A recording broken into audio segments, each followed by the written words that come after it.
but I'm officially 3 for 3 on being fined by the WNBA. Holy shit! For this? For the pod? Again?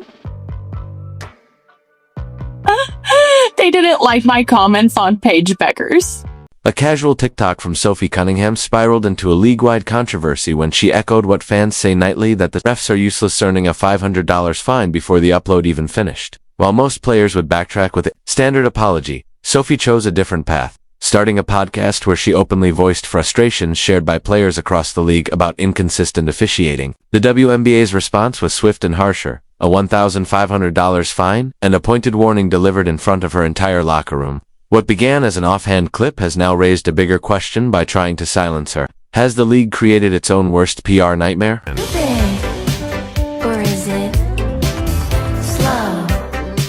Maybe it's useless. A casual TikTok from Sophie Cunningham spiraled into a league-wide controversy when she echoed what fans say nightly, that the refs are useless, earning a $500 fine before the upload even finished. While most players would backtrack with a standard apology, Sophie chose a different path, starting a podcast where she openly voiced frustrations shared by players across the league about inconsistent officiating. The WNBA's response was swift and harsher: a $1,500 fine and a pointed warning delivered in front of her entire locker room. What began as an offhand clip has now raised a bigger question by trying to silence her. Has the league created its own worst PR nightmare? I am someone who says what everyone else is thinking or talking about. Social media took Sophie Cunningham's fines and turned them into a movement. Hashtags trended, petitions spread, and GoFundMes paid off the penalties within hours, not just in support of Sophie, but as a signal of growing mistrust in whether the game is being handled fairly, consistently, and transparently. That's why this story sticks. In leagues like the NBA, Draymond Green can call out officiating and it sparks debate, while Barkley built a career on saying things the league didn't want to hear. Fans expect that friction, and it feels like honesty.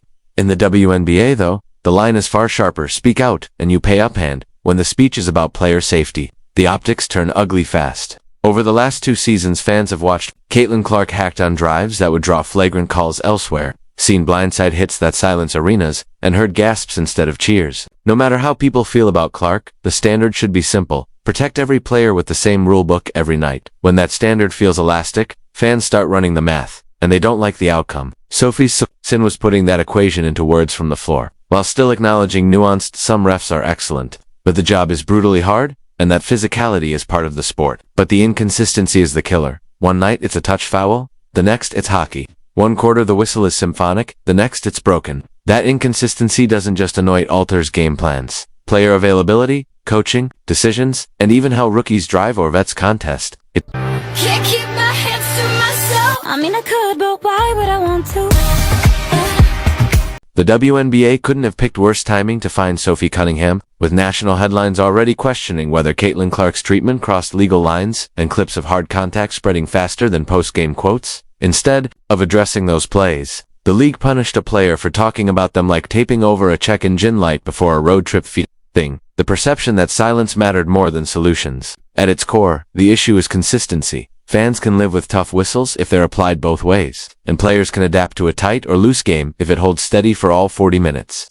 But what no one can navigate is a moving target. Randomness fuels conspiracy theories, selective enforcement fuels outrage, and harsh for words, gentle for hits, erodes trust. If the league wants to draw a line around language, post the standard, show examples, and offer an appeal. Because players are adults and deserve rules, not vibes. The deeper story is growth. The W is in its breakout era, with record attention, bigger stakes, and louder takes. And growth always brings friction. The leagues that survive it protect their players, open the rulebook to fans, and let their stars speak even when it stings, because authenticity grows the tent. Sophie's voice, whether you love it or not, was authentic. She didn't incite abuse. She just said aloud what cameras already showed. The league can either channel that honesty into reforms, designated post-game channels for officiating critiques, public explanations of controversial calls, and forums where refs and players trade perspectives, or it can keep finding players and watch outrage cycle repeat until fatigue sets in. In the end, nobody buys a ticket to watch a fine.